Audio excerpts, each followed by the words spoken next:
لا إله إلا الله محمد رسول الله عليه صلاة الله وآله والأحبة. بسم الله الرحمن الرحيم. السلام عليكم ورحمة الله وبركاته. الحمد لله رب العالمين الملك الحق المبين أشهد أن لا إله إلا الله وأن محمدا عبده ورسوله صادق الوعد الأمين وصلى الله وسلم على نبينا وحبيبنا محمد وعلى آله وأصحابه ومن تبعهم بإحسان إلى يوم الدين أما بعد. Jamaah yang dirahmati Allah, dan intinya mari selalu kita memberikan syukur dan tahmid kepada Allah atas semua limpahan karunia-Nya pada pagi hari ini. Allah izinkan kita semua untuk bisa datang di Masjid Sepermula Hati. Semoga diterima Allah Subhanahu wa taala. Kita bahas cabang iman ke-13 bab puasa ya. Bab 23 bab puasa. Lanjutan dari 22 kemarin bab zakat. Ini memang hukum rukun Islam semua dibahas di sejak 20 dulu ya bersuci, terus kemudian sholatnya 21, 22, 23, nanti 24, nanti ada di jeda 24 itu ya 3, nanti 25 haji, nanti baru 26 jihad. Puasa ini kalau secara hukum ya sudah alhamdulillah kita jalankan, hukumnya wajib ya ayyuhalladzina amanu kutiba alaikumus siyamu kama kutiba alladzina min qablikum la'allakum tattaqun. Diwajibkan kepada kalian saum sebagaimana orang sebelum kalian la'allakum tattaqun. Ini salah satu syariat Allah yang luar biasa. Ini syariat. Jadi kalau kemarin kita bahas sholat itu kan desain gimana hamba-hamba ini bisa bermunajat dengan Tuhannya. Zakat itu gimana hamba-hambanya ini bisa sejahtera dan kokoh dalam hidupnya. Dan ternyata yang paling pokok itu memang harta. Padahal di sekitar hidup sejahtera itu ada banyak, ada keamanan, ada kesehatan, ya kan? Ada keamanan, kesehatan, terus ya itu yang paling pokok ya, baru ada kesejahteraan atau harta. Tapi dua-duanya ini sebenarnya adalah pendukung atau fasilitas supaya menuju kesejahteraan. Karena orang bisa usaha baik, berarti kalau kesejahteraannya harus aman dan harus sehat gitu. Makanya ketika diambil simbol zakatnya sebenarnya ada perintah sebelum-sebelumnya. Itu disinggung oleh Allah ketika menyebut sebelumnya itu kan. Li'ilafi Quraisy ilafihim rihlatash shita'i was-shayf falya'budu rabb hadzal bait alladzi at'amahum min ju' wa amanahum min khauf. Jadi Allah memerintah manusia menghamba kepada Allah, menyembah gitu. Allah menyebut karunia yang Allah berikan kepada manusia, dan karunia itu dua, memberi makan dan mengamankan, keamanan dan kesejahteraan. Tapi keamanan dan kesejahteraan itu satu paket. Orang tidak mungkin sejahtera kalau tidak aman. Setelah desain masalah kesejahteraan, ini desain gimana seorang manusia itu punya satu program yang baku, yang bisa menjadi andalan dia bisa taat kepada Allah dan Rasulnya. Namanya saum. Saum itu program pengendalian diri. Secara umum ini program pengembangan manusia dan program pembangunan karakter. Itulah saum. Makanya disebut oleh Allah la'allakum tattaqun. Sekiranya kita ini memang paham betul saum dan manusia semuanya paham betul saum dan menjalankan saum, insya Allah terkendali. Semua kerusakan di dunia itu sebabnya pelanggaran. Semua bentuk kerusakan, baik kerusakan alam fisik atau kerusakan sosial, hubungan sosial yang tidak bagus rusak, ada keretakan sosial, ada distrust di antara masyarakat, tiba-tiba masyarakat saling tidak percaya, tidak ada harmoni antara masyarakat. Semuanya sebabnya namanya pelanggaran. Pelanggaran itu dalam bahasa Arabnya namanya maksiat. Gitu. Ya. Supaya orang nggak melanggar, disuruh latihan tidak melanggar. Namanya shaum. Shaum itu latihan tidak melanggar. Jadi Allah sediakan satu program supaya tatanan yang sudah baik yang Allah ciptakan ini nggak rusak. Orangnya jangan sampai melanggar. Kemiskinan itu sebabnya karena pelanggaran orang, namanya kerakusan. Bukan karena malas, ntar dulu, rakus dulu. Saat ini setiap orang itu mengambil jatahnya masing-masing, maka yang malas pun masih bisa makan. Saya pernah jadi bukan individu dulu. Ada pelanggaran enggak? Meskipun ada orang semangat kerja nih, tapi ada pelanggaran terhadap haknya dia oleh yang kuat, dia bisa miskin. Karena hak dia enggak ada. Saya pernah jalan dari Kalimantan Tengah, dari Palangkaraya ke Kabupaten mana, jalannya lama sekali. Nah, mereka itu biasa tidur di jalan. Ya kalau bus gitu, terus kemalaman tidur di jalan, ngampar aja orang-orang di jalan raya. Nah, pas saya lewat tuh ada serombongan pada ngampar di jalan sambil mancing. Ternyata nyari ikan itu cuma diselok-selokan gitu. Saya pikir kalau di kita makan kayak jalan kan ada air lewat dari samping jalan, selokan itu. Pak ngapain Pak? Ngambil ikan Pak. Gitu doang aja itu, pakai mancing. Begini Pak, oh ini juga ikan semua Pak di sini. Rawa-rawa ini tinggal ngambilin aja. Saya berpikir, sekiranya alam ini dibiarkan oleh manusia tumbuh dengan sendirinya dan diambil hanya untuk cukup untuk dirinya, maka orang tidak lelah dalam menjalani hidup. Ngambil ikan nih, makan, dah besok ngambil lagi. Karena seperti banyak orang mengambil ikan dari kebunnya sendiri. Laut yang sudah dieksploitasi sejak berpuluh-puluh abad tidak habis. Gimana kalau tidak dieksploitasi? Betul ya? Dieksploitasi aja masih terus bisa kasih ikan. Gimana kalau tidak dieksploitasi? Allah sudah sediakan rezekinya pada setiap hamba ini butuh berapa kalori, sudah sediakan masing-masing. Yang jadi masalah orang satu ngambil jatahnya orang sejuta miskin jadi. Orang satu ngambil lahannya orang sejuta, hanya dia nggak punya lahan. Coba kalau hanya ngambil yang dibutuhkan.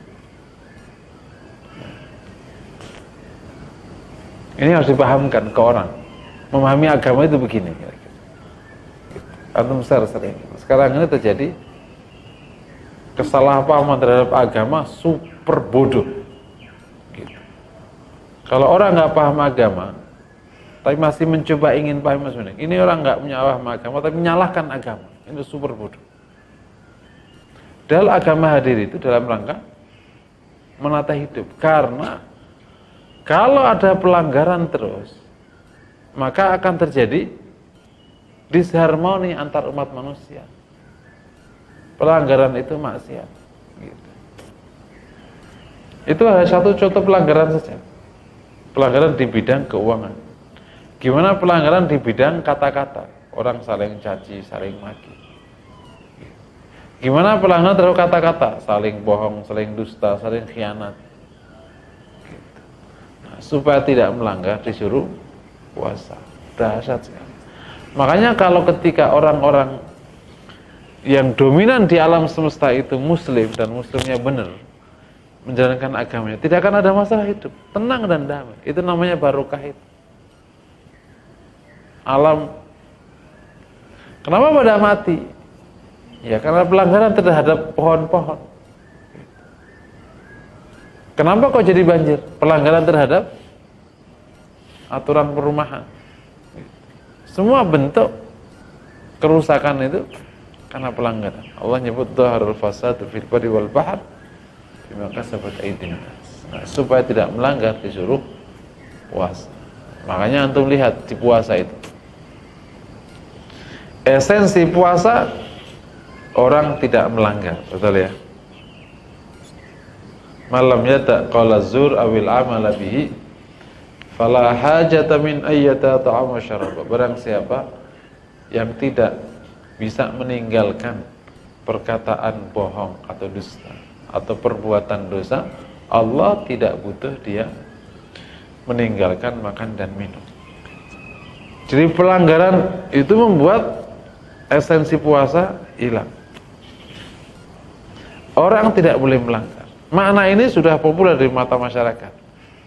Cuman yang nggak populer adalah ketika tidak boleh melanggar pasca puasa. Kalau puasa tahu masyarakat nggak boleh dosa, nggak boleh dosa. Ntar batal puasanya. Ini bahasa masyarakat. Begitu Syawal, alhamdulillah sudah Syawal, tidak boleh melanggar. Saya pernah ditanya sama mahasiswa saya, Ustaz, kalau puasa itu boleh pacaran? Lah, aku nanya balik, emang kalau nggak puasa boleh pacaran? Ya nggak gitu Ustaz, cuma kan kalau puasa nggak enak kalau pacaran. Ya dua-duanya melanggar deh.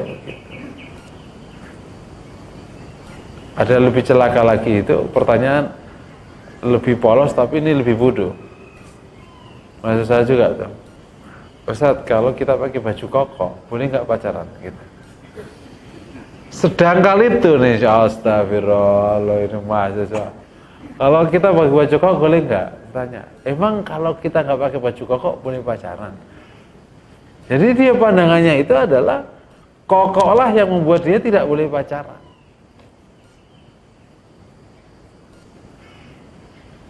Jadi dangkal sekali. Nah, kembali ya, ketika pelanggaran kecil aja mengurangi kualitas puasa, bahkan membatalkan puasa, maka sepanjang berhari-hari ya, kalau di Ramadan berarti 30 hari dilatih disiplin tidak melanggar, maka lahir manusia yang tidak berani melanggar. Berarti alam ini baik. Yang sudah disusun, kesejahteraan disusun lewat proses zakat itu baik. Nanti kalau faktanya masih ada ya itu ditutupi, maka ditutupi lewat nolong, ditutupi lewat sedekah zakat, ditutupi itu adalah fakta-fakta yang akhirnya nggak ketolong. Tapi sementara secara umum hidup normal, baik. Ada hal kecil yang menarik ya. Kenapa orang sekarang tampak sekali kebutuhan dan keinginan itu hampir-hampir tak terbatas? Atau jawabannya, karena dia tinggal bersama banyak orang dan ingin dilihat orang. Itulah lahirnya kebutuhan dan keinginan.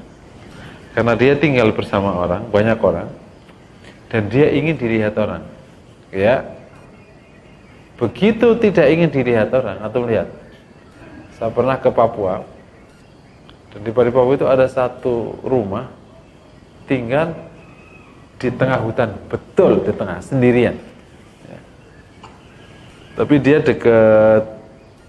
agak dekat inilah, kayak dekat laut gitu. Sendirian, nggak tahu tangganya entah di mana, nggak ngerti jauh lah. Saya bilang di hati saya, ini orang nggak butuh baju bagus. Ini orang yang tinggal di sini nih nggak butuh baju bagus. Jadi baju dengan ala kadarnya, oke. Ini orang nggak butuh kendaraan. Ini orang nggak membutuhkan apa yang buat orang kota jempalitan memenuhi kebutuhannya. Betul nggak kira-kira? Kenapa harus ganti tas setiap 2-3 bulan? Karena ada orang lain yang melihat. Coba kalau nggak ada orang yang melihat, orang yang tinggal di tengah hutan tadi itu butuh nggak ganti tas? Begitu, loh, tapi mungkin nggak orang tinggal tidak bersama orang? Nggak, tidak mungkin. Agama yang ditahan itu hatinya, ikhlas, nggak ingin dilihat orang. Jadi normal nggak itu? Itu esensi puasa. Nahan pelanggaran hati. Pelanggaran hati itu riya, tidak bersyukur, tidak sabar, tidak tawakal kepada Allah. Itu pelanggaran hati. Jangan yang kalau pelanggaran itu cuma mulut ya. Begitu melanggar, ruwet hidup itu. Riya aja yang membuat perkara mahal, kebutuhan membengkak, itu riya. Betul? Makanya begitu unsur riya itu nggak masuk, nggak bisa unsur riya, itu berhenti. Contoh baju putih ini. Orang Saudi itu sekaya-kayanya bajunya nggak bakal ada 50 lemari, nggak ada. Karena bajunya putih doang, betul nggak? Saya dulu kan pernah kerja di kedutaan.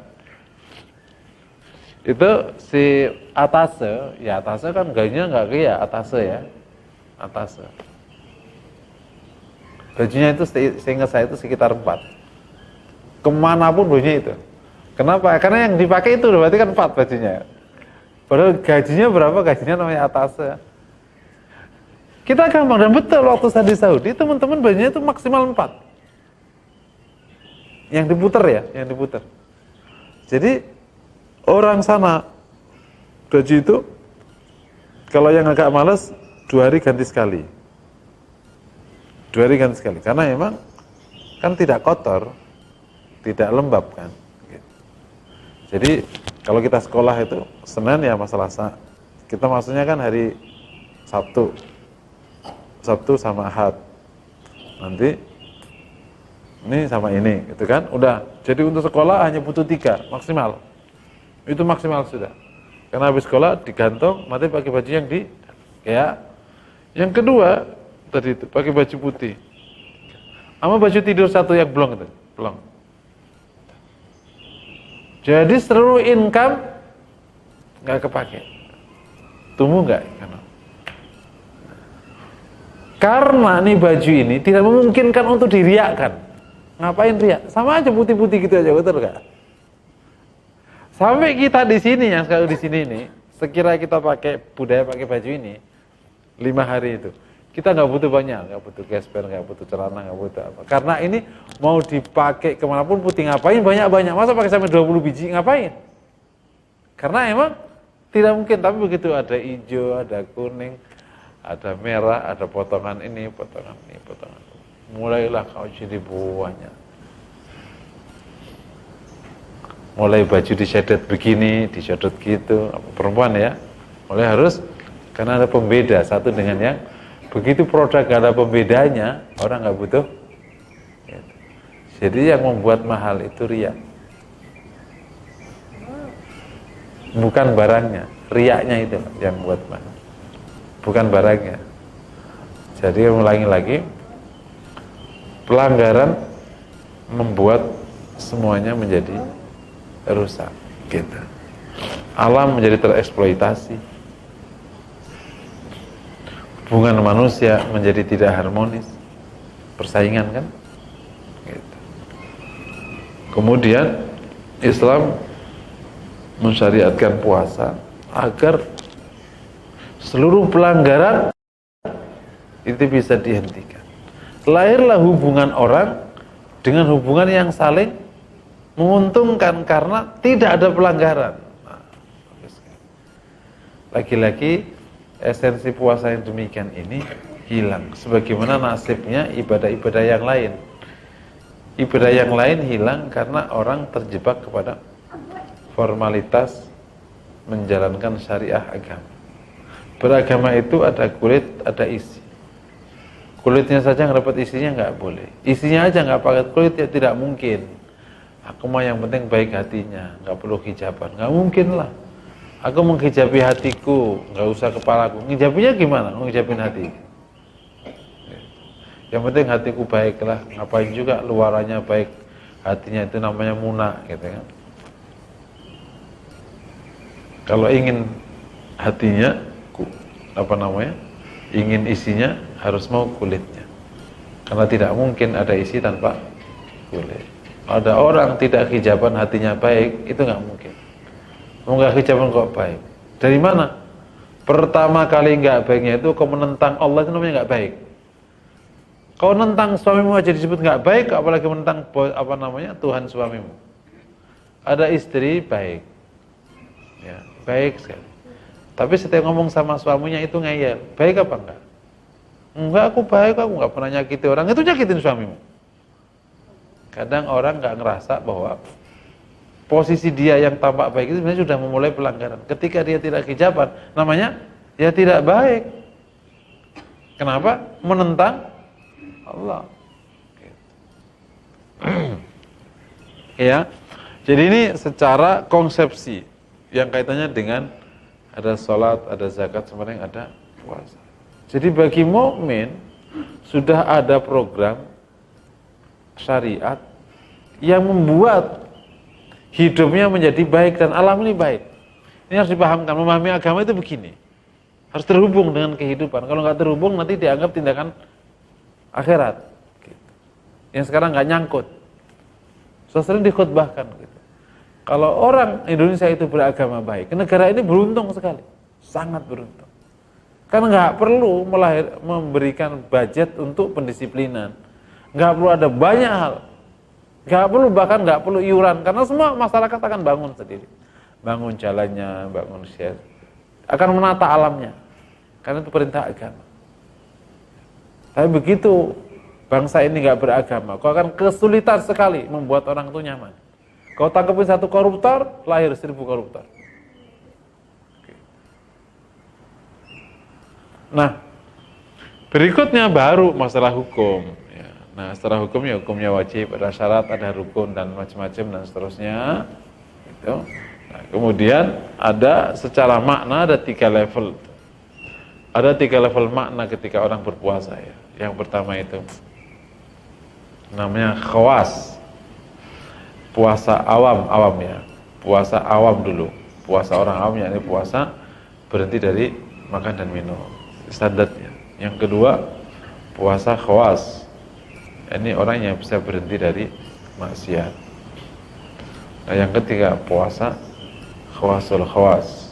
Yakni puasa berhenti dari dzikir, berhenti dari nisyan kepada Allah, berhenti dari melupakan Allah. Jadi luar biasa ini. Jadi puasa itu ternyata proses latihannya bukan hanya berhenti dari pelanggaran yang biasa tadi, melanggar maksiat, tapi melanggar melupakan Allah. Itu kan melanggar, melupakan Allah itu. Wala takunu kalladzina nasullaha fa ansahum. Jangan sekali-kali kau menjadi orang yang seperti orang yang melupakan Allah, fa ansahum anfusahum. Maka Allah akan membuat mereka melupakan diri mereka sendiri. Nah, melupakan Allah itu pelanggaran. Cuman kan tampak tidak melanggar. Nah, bagi orang yang puasanya khawasul khawas, itu tidak pernah lupa Allah. Dahsyat kan? Sampai ada orang punya kapasitas batin selalu ingat pada Allah. Itulah orang yang sanggup melihat hikmah di belakang keputusan Allah. Namanya ulil albab. Ulil albab itu kan cirinya kan 2 ya. Inna fi khalqis samawati wal ardi wa ikhtilafil laili wan nahar la ayatin li ulil albab alladzina yadhkurunallaha qiyaman wa qu'udan wa ala junubihim wa yatafakkaruna fi khalqis samawati wal ardi rabbana ma khalaqta hadza batila subhanaka faqina adzabannar. Ciri utamanya kan 2 ditambah 2 di belakang. Itu ciri hasil. Ciri utama kan yadhkurunallaha qiyaman wa qu'udan, ingat kepada Allah berdiri, duduk dan berbaring. Ini namanya zikir 24 jam itu. Ini yang namanya orang yang tidak pernah melupakan Allah. Cuman diomongin biasa aja begitu. Kan orang itu kalau nggak duduk berdiri, kalau nggak berdiri nggak duduk berbaring. Nah, selama dia duduk, selama dia berdiri, selama dia berbaring, dia berzikir. Berarti kan tidak pernah melupakan Allah. Dan itu untuk supaya bisa zikir waktu berdiri, duduk, dan berbaring itu, caranya harus zikir dengan hati. Karena kalau nggak pakai hati, hampir-hampir tidak bisa. Apakah ada orang nggak kerja? Duduk kan kerja, lu gimana kok bisa nggak melupakan Allah? Itu zikirnya dengan hati. Mungkin nggak ada orang kerjanya zikir doang sepanjang masa, nggak kerja, nggak makan, nggak minum, nggak tidur, nggak mungkin. Terus gimana zikir begitu? Itu zikir dengan hati. Zikir dengan hati itu yang ini, yang sedang dicapai oleh puasa, tidak pernah melupakan Allah. Makanya antum lihat ibadah-ibadah yang terkait dengan puasa itu semuanya pasti ujungnya zikrullah. Paham ya? Ya. Paling banyak pertama sholat. Ya, ibadah yang dilekatkan dengan ibadah saum. Yang pertama sholat. Sholat itu ujungnya zikrullah. Yang kedua tilawah Quran, betul? Disunahkan tilawah zikrullah, betul? Disunahkan taubat, apa itu? Zikrullah juga. Disunahkan zikir di luar dua di atasnya, namanya zikrullah. Disunahkan i'tikaf, zikrullah. Disunahkan berdoa, zikrullah. Disunahkan sedekah, zikrullah. Ketika orang sudah tidak melupakan Allah, dengan bahasa lain berarti, ketika dia benar-benar ingat pada Allah, maka dia bisa memahami hikmah di belakang keputusan Allah. Itu yang membuat orang itu nyaman dalam hidup. Karena hidup ini yang memutuskan Allah. Kita dikasih ruang usaha, betul ya? Ruang usaha kita supaya hidup kita sehat, berpikir positif, olahraga, istirahat cukup, makan benar. Tapi ruang usaha kita kan nggak full, sedikit sekali. Untuk makan kita hanya dikasih ruang memasukkan makanan ke mulut. Selebihnya bukan kita yang ngerjain. Nah, ketika orang menjalani hidup ini, hidupnya kan pasti akan terkadang ruang usahanya hasil, terkadang dia usahanya tidak hasil. Dengan bahasa lain, terkadang hidupnya lagi positif, terkadang hidupnya lagi negatif. Dan yang membuat orang nyaman itu ketika sanggup menyaksikan, menangkap hikmah Allah di belakang keputusan Allah. Terkadang kenapa kok begini, kenapa kok begini. Dan kalau kita semakin tajam, itu semakin tersenyum. Karena tidak ada keputusan Allah yang sulit. Tidak ada keputusan Allah yang kita nyebutnya, tidak ada keputusan Allah yang buruk terhadap manusia. Even misalnya gini, ada orang mengeluh dapat pasangan yang tidak keren, boleh ya?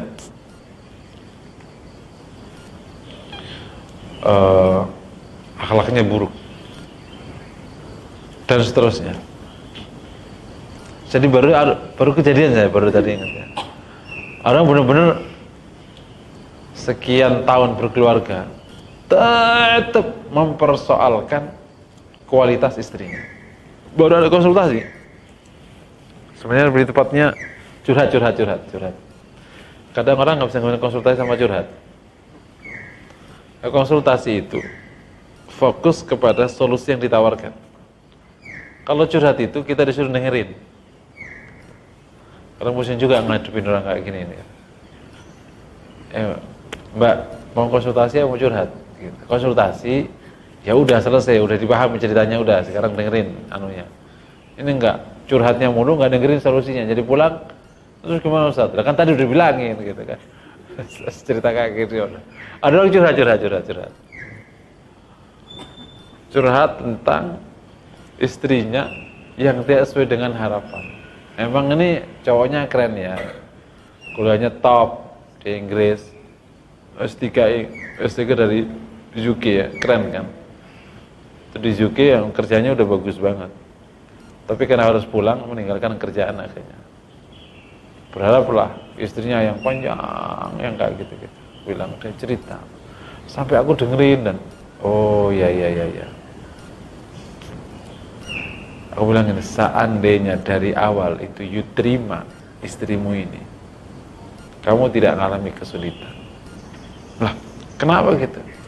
Justru masalah utamamu itu, aku bilang, karena kamu terlalu pintar. Loh, pintar kok keliru? Keliru. Hidup itu perlu nggak pintar sedikit. Loh iya. Nanti kalau bapak sudah lama di planning, bapak lama di strategi, bagaimana kita memimpin, kenapa banyak orang pintar gagal? Karena tidak sanggup jadi orang bodoh. Sulit memahami omongan saya kan? Aku bilang gini, aku dulu pernah 10 tahun yang lalu, 10 tahun mesti ingat, belajar jadi orang pintar itu gampang, karena tinggal sekolah tinggi aja pintar. Belajar jadi orang bodoh itu lebih sulit karena butuh kerendahan hati. Bukan jadi orang bodoh artinya. Belajar menurunkan tingkat berpikir. Nggak gampang. Kenapa banyak ilmuwan nggak bisa ceramah? Nggak bisa menurunkan tingkat berpikir. Pakai caranya. Jamaahnya paham nggak? Ya nggak paham lah. Dia masih belum terima. Bukankah selama ini semua orang kau kritisi pakai rumusan otakmu? Saking pinternya kau. Akhirnya kamu bisa nggak memimpin? Nggak bisa kan? Gitu. Coba kau berhenti. Berhenti pakai kecerdasanmu. Gunakan kebodohan istrimu. Cocok. Dari awal kau dilatih oleh Allah untuk turun, tapi kamu nggak mau turun. Dia perlu bengong. Coba kau dari awal kamu terima keadaan istrimu yang tidak pintar. Allah benturkan kau yang top itu dengan yang tidak top supaya kamu ketemu tengah. Oh, karena kan gitu caranya kan? Kalau antum melihat kutub ekstrim itu cara Allah naik. Kalau ekstrim, narinya ekstrim, baru ketemu tengah. Kalau kita tahu hikmah Allah, Allah tidak mungkin salah memilihkan hamba. Kita nggak paham aja. Itu baru ketemu saat ketemu hikmahnya. Tapi kadang nggak ketemu, temuin aja. Karena Allah itu tidak zalim pada hambanya, tidak zalim pada. Selalu ada. Tak ceritain lagi nih Pak. Pernah dengar ada orang yang melankolis sempurna, dengar ya? Yang kalau hidup itu harus tertib, rigid. Kalau belanja itu harus dicatat satu persatu. Kalau sampai ada uang 50 perak nggak masuk, itu semalam nggak bisa tidur tuh. Kenapa kok ada hilang 100 mana ya gitu? Udah nggak bisa, harus jelas kemana pengeluaran. Ya kali jatuh, kali dia nggak bisa terima, harus clear. Ya. Dapat pasangan berantakan. Kan melankolis sempurna, itu lawannya namanya phlegmatis sempurna. Cirinya tasnya ngawur. Kalau ada kau buka perempuan, terus tasnya acak-acakan, itu phlegmatis pas. Kalau naruh tas dilempar, itu phlegmatis. Nari sendal begini. Ya, ketemu di keluarga. Benturan nggak kira-kira? Istrinya tersiksa, suaminya tersiksa. Karena suaminya kalau nanya, "Ma belanjanya apa aja?" Astagfirullah. Ya udah pokoknya habis aja dah. Ya nggak bisa begitu, kita ini bener belanjanya apa di mana? Ya, nggak ngerti, pokoknya tadi kasih duit aku belanja udah habis nih, sisanya segini. Nggak bisa, harus buat laporan. Ya Allah, buat laporan. Buyang udah salah. Konflik terus nih. Kalau orang ini paham, inilah cara Allah membuat dua-duanya moderat. Dan akhlak terbaik itu moderat. Orang yang sangat tadi melankolis sempurna itu orangnya nggak bisa gaul Pak, tidak bisa bergaul dan sangat tidak nyaman terhadap hal-hal yang tidak tertib. Padahal dunia ini banyak nggak tertib. Bapak-bapak ini kan nggak tertib nih, duduk sana, duduk sini. Coba kalau saya nggak nyaman, tak marahin atau tak.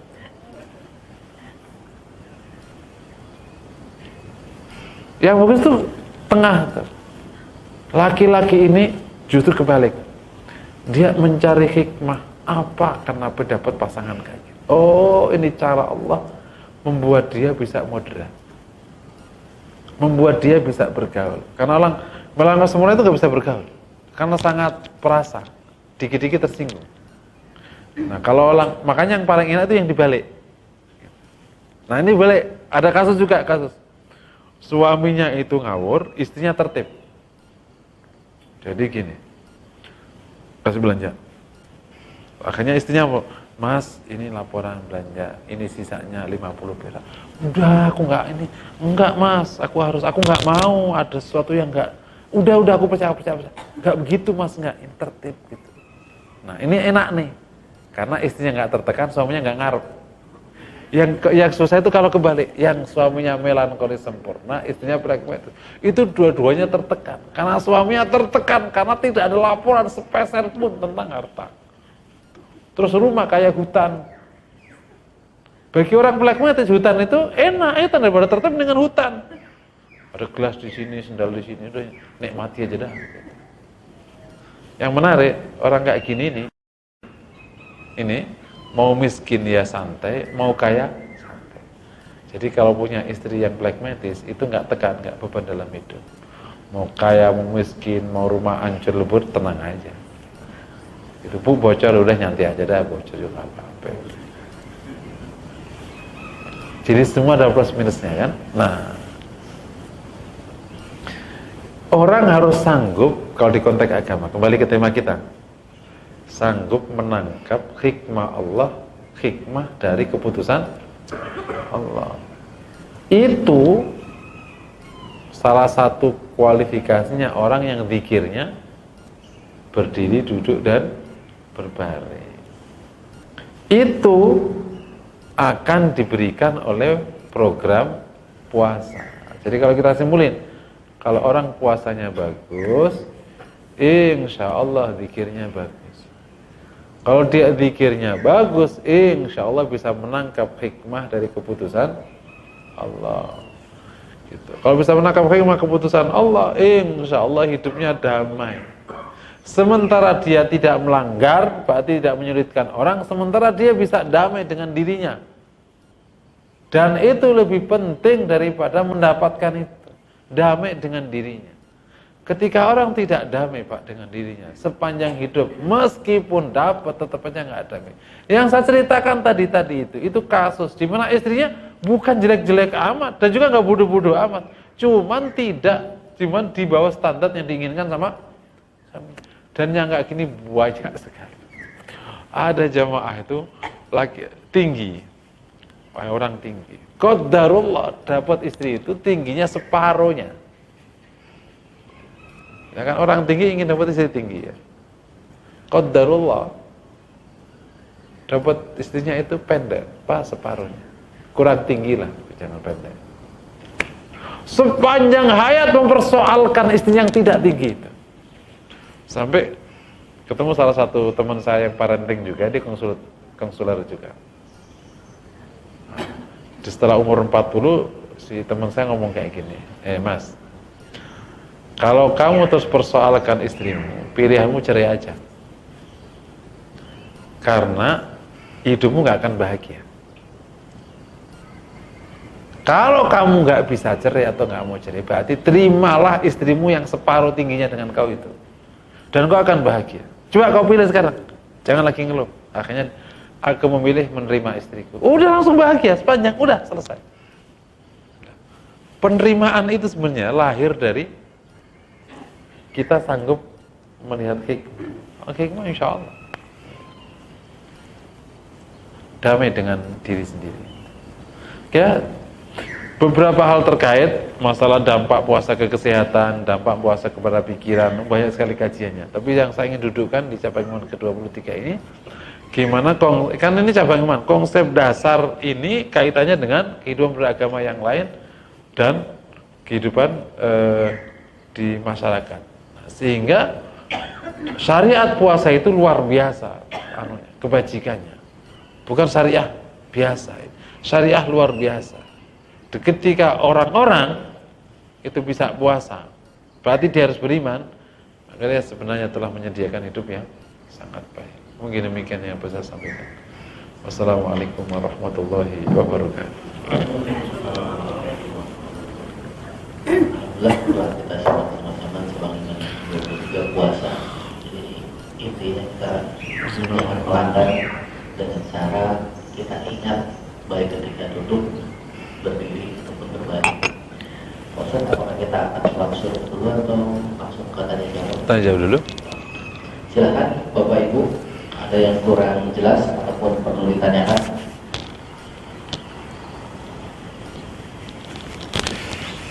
Masya Allah. Fadlan, ada?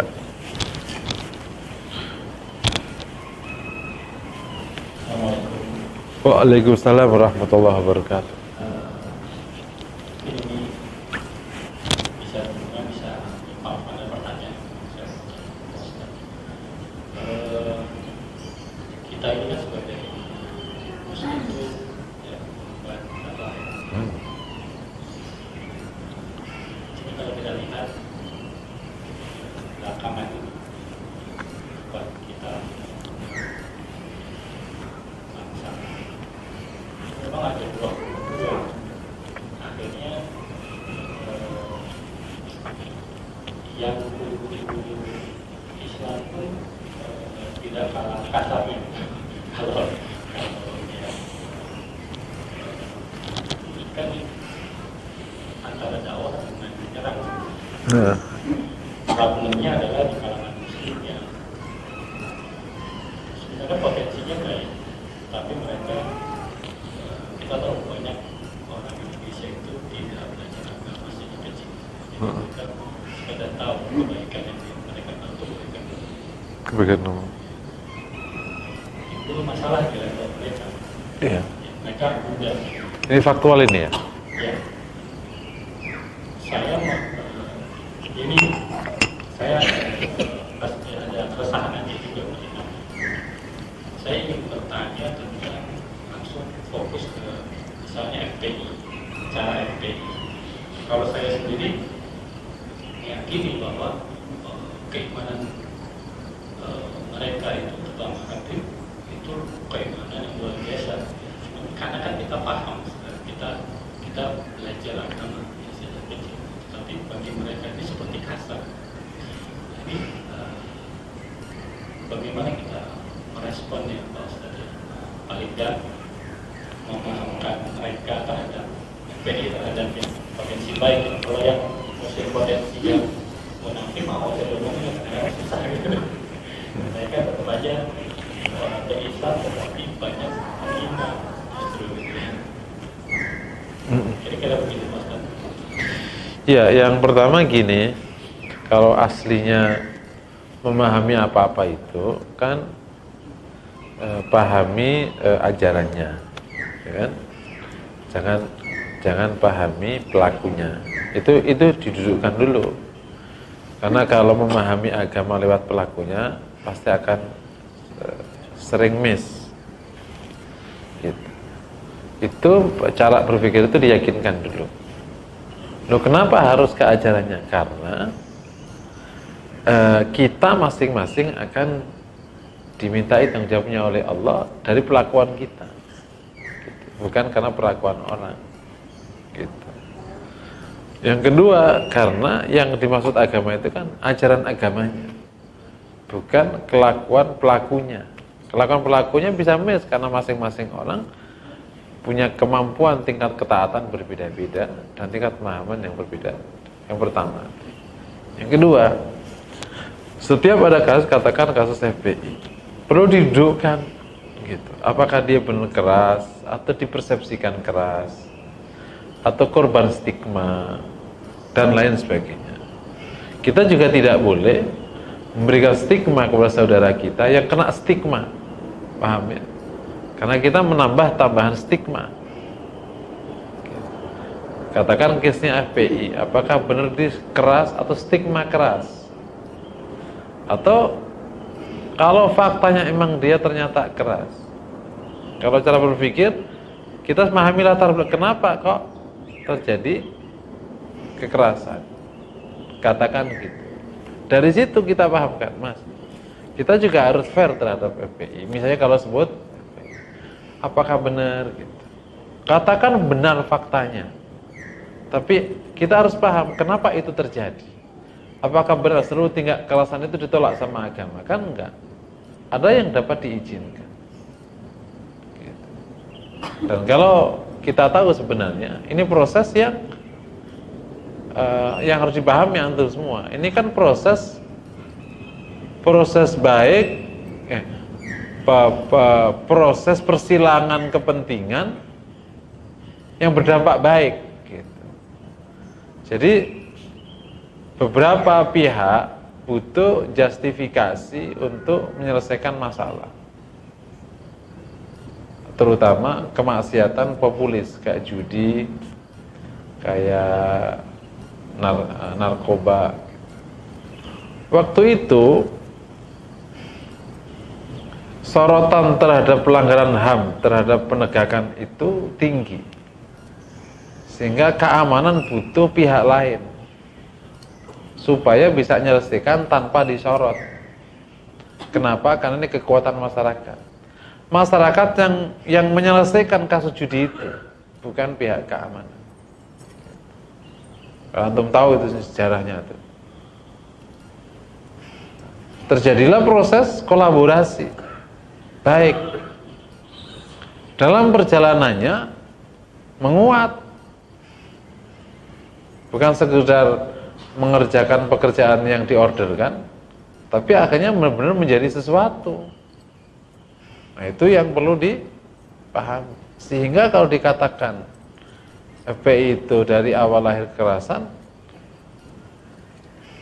dia memang mendapatkan ruang kerja yang begitu.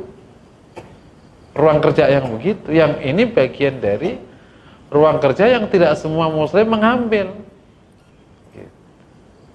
Ada titik temu di dalam pilihan pekerjaan, kalau pilihan metode. Nah, sehingga setelahnya ke sini kemudian menguat. Karena memang tradisinya begitu. Kalau dalam bahasa di politik tradisinya tradisi oposan ya, bukan tradisi penguasa. Kan ada beda-beda. Orang kan ada tradisi oposan, ada tradisi penguasa. Sehingga kalau ditanya, kita juga harus fair terhadap FPI supaya tidak menambah stigma, apakah dia kena stigma gitu. Khusus sekarang ya memang situasinya begitu, bahwa setiap saja yang oposisi menjadi kena stigma. Sebagaimana Pak Harto membuat stigma komunis, setiap yang oposisi, sekarang setiap yang oposisi disebut dengan radikal. Dan qadarullah, radikal ini isu global gitu. Ini bukan isu lokal, jadi dapat gitu. Nah, kenapa global kok isunya ke umat Islam? Karena global mulai terancam dengan kaum muslim sejak Arab Spring. Dipikir ketika demokrasi dibuka, itu yang menang bukan orang Islam, yang menang orang Islam. Salah kalkulasi. Kalau nggak mungkin menang, nggak akan dibuka kayak di Saudi. Kalau dia nggak menang, nggak mungkin dibuka kayak di Saudi. Maka Saudi ditutup masih. Tapi ternyata Mesir di luar kalkulasi. Makanya nggak lama selesaiin. Meskipun pakai cara-cara otoriter. Jadi orang ngomong sok demokrasi, tapi dia adalah pelaku pembunuhan massal. Kayak gini-gini nggak usah kagok tuh, kayak gitu pelaku. Nah, isu global ini insya Allah akan selesai. Sedikit tambahan ya. Stigma ini insya Allah akan selesai, karena kelihatannya akan ada politik global yang berbeda. Cuman pemain lokal kadang main dua kaki. Jadi kalau global, terakhir tuh Menhan Amerika telah menempatkan terorisme bukanlah musuh utama. Musuh utamanya itu Cina dan Rusia. Dan kelihatannya akan ada kolaborasi. Makanya Taliban punya tempat sekarang. Jadi kayak gini-gini ini, Muslim perlu paham. Ini itu gimmick-gimmick politik, bukan gimmick ilmiah. Jadi nggak ilmiah. Gitu. Makanya standarnya nggak ilmiah, karena bukan gimmick ilmiah. Kalau gimmick ilmiah kayak gini, batas radikal, clear. Ini belum clear. Gitu. Batas terorisme. Semua orang juga nggak suka keras. Tapi radikal itu kata bersayap. Ini perubahan radikal. Dia kena radikal bebas, itu kan? Maka harus dijinakkan dengan jinak yang bebas. Ini nggak bisa. Masih kata ini, kata stigma yang dipakai oleh siapapun yang tidak suka. Yang nggak suka namanya radikal. Jadi ini sebenarnya gimmick-gimmick politik yang telah masuk ke horizontal. Jadi susah sudah. Kembali ya. Jadi kalau ingin memahamkan temannya kata tadi itu yang pertama. Yang kedua juga diajarkan berpikir fair. Gitu. Nah, yang ketiga, dialihkan ke fokus. Kalau engkau memang nggak bisa memahami tentang situasi FPI, kau bisa memilih rujukan berislam dari yang lain. Kan dia bukan satu-satunya. Kenapa? Gara-gara sambal pedas di ujung piring membuat kau tidak makan. Kau bisa kau pingin peluk kan? Kau makan yang nggak ada sambalnya. Paham kira-kira? Jangan sampai terganggu oleh 1-2 orang. Sekiranya katakan itu dia tidak tepat. Padahal sih enggak. Ini gimmick-gimmick politik. Nanti bisa jadi menjadi orang yang sangat dipuji-puji bentar lagi. Kalau ada perubahan angin, dipuji-puji, berubah. Kemarin gimana? Yang salah, kemarin salah, yang bener yang ini. Gitu. Kalau ada perubahan, tenang aja. Makanya kalau main nyantai aja. Ini kan ntar juga berubah. Kalau berubah, kalau kagak ya kagak. Gitu. Allah alam bisa. Jadi ini ya, puasa sunnah letaknya di cabang iman di mana? Di sini 23. Setiap cabang iman itu ada pelaksanaan wajibnya, ada pelaksanaan sunnahnya. Kecuali yang dari awal itu hukumnya sunnah. Kalau yang dari awal hukumnya wajib itu yang sunnah ngikut di dalamnya. Contoh kemarin sholat. Ingat ya, sholat berarti batas minimalnya sholat 5 waktu. Sampai nanti seluruh sholat sunnah bisa dikerjakan. Rawatib, qiyamul lail, duha, hajat dan lain sebagainya. Sama sunnah. Sama ini puasa. Batas minimalnya untuk memenuhi cabang iman 23 adalah puasa wajib. Berikutnya untuk menyempurnakan cabang iman 23 puasa sunnah. Dan puasa sunnah juga punya fungsi menutup kekurangan puasa wajib. Sebagaimana nanti sholat sunnah menutup kekurangan sholat wajib. Bisa dipahami ya. Jadi ini adalah bagian dari implementasi cabang iman ke-23 puasa. Jadi ada puasa wajib, ada puasa sunnah. Yang kedua mengenai apa itu? Tadi Pak, apa Bu? Yang kedua tadi, yang kedua? Ya, yang mudah batalin ini. Ini sudah balik. Atau anak kecil? Oh, di ibu-ibu. Oh, suruh diet aja. Loh, apa hubungannya? Orang terkadang hukum Allah itu gampang. Hukum dokter takut. Betul kan? Nah, orang kayak gini ini ya emang pintu, makanya saya akan nerangin perkara yang katakan rokok kan banyak secara hukum masih enggak itu makruh aja kok gitu. Iya ya serah kaulah. Tapi kata dokter nih, kata dokter itu rokok ini begini. Saya enggak loh. Saya sudah ikuti kata dokter, sehat. Jangan melanggar. Melanggar itu sama dengan maksiat. Jadi bisa terkadang ada orang yang bisa deketi pakai medis. Nah yang kedua gini, kalau emang faktanya emang nggak kuatan, itu bisa jadi karena dia jarang latihan. Orang ke Tanah Abang sendiri, aduh ya Allah, enak banget tuh es gitu. Lagi sih ngawurnya itu, kenapa pas Ramadan itu justru es jeruk, itu masih berjajar gitu ya, astagfirullah. Ya mak-mak yang pusing udah keliling. Jadi itu mungkin kedua disuruh banyak latihan. Yang ketiga, kalau udah tahu nggak kekuatan gitu, ya nggak usah ke pasar. Yang nyuruh siapa? Yang nyuruh harus ke pasar, ke Tanah Abang, pasar Kemiri kalau dari sini ya. Ya udah dicukupkan yang ada aja. Gitu. Nah mungkin ibu bisa nasihati yang kayak gini-gini ini, seluruh kebutuhan Ramadan dibelanjakan sebelum Ramadan. Nah itu paling gampang. Atau belanjanya sore. Kayak gitu nasihatnya. Dulu kalau anak kecil yang suka nggak kuat juga gitu. Cara ngajak anak kecil ke pasar itu sore. Gitu. Karena begitu dia nanti mau aus-aus, itu sudah mau maghrib. Nggak apa-apa. Cara ngamaninya, kan anak kecil kadang ingin belanja baju biasanya itu kan. Cara belanjanya sore. Jadi dia nggak gitu. Mendingan kehilangan tarawih daripada kehilangan puasa. Cara berpikirnya gitu. Jadi tarawihnya bisa nanti atau pulang belanja, masih bisa diatur. Jangan sampai emang berangkat ke pasarnya itu jam 10, akhirnya jam 4 udah nggak kuat minum. Berangkatnya jam 5, berangkatnya jam 4. Gitu kira-kira. Jadi pinter-pinterlah membuat diri kita taat. Jangan pinter-pinter membuat kita kejebak. Gitu. Wallahu a'lam bishawab. Yang ketiga mengenai pahala buat puasa. Itu memang ayat hadis itu konteksnya Ramadan. Nah, tetapi mungkin nggak puasa yang lain? Bisa jadi. Karena konteksnya hadis itu konteks hadis Ramadan.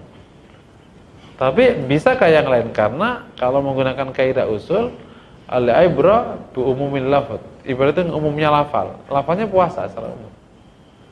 Cuman puasa yang lain itu punya fadilah masing-masing sendiri. Apakah masih bisa? Bisa jadi. Karena secara umum ibadah puasa karena saking rapinya urusan nggak ada orang yang tahu, maka Allah yang langsung balaskan itu hikmahnya. Wallahu a'lam bishawab. لا إله إلا الله محمد رسول الله عليه صلاة الله وآله والآل